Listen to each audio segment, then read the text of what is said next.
ভাই মনে হচ্ছে আপনার আজকে মনটা অনেক খারাপ, কেন, কি ব্যাপার?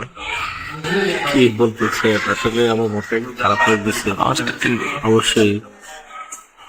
আসসালামু আলাইকুম প্রিয় ভিউয়ার্স, আমার মনটা আসলে ভীষণ খারাপ লাগতেছে। আজ বাবার কথা খুব মনে পড়তেছে।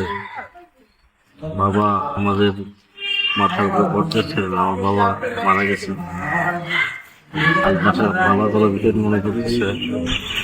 বাবা আমাদের জন্য অনেক কিছু করেছেন। বাবাকে আমরা ঘামতে দেখেছি, কখনো থামতে দেখিনি, কখনো থামেননি। তারা সবসময় আমাদের ভালো চাইতেন, আমাদের ভালো কিছু দিবেন, ভালো কিছু খাওয়াবেন, এজন্য সবসময় তারা চেষ্টা করতেন।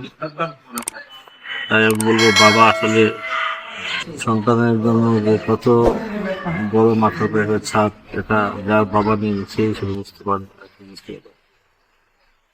চিৎকার করে বলতে ইচ্ছে করতেছে, বাবা আমি তোমাকে অনেক বেশি ভালোবাসি, অনেক বেশি মিস করতেছি বাবা।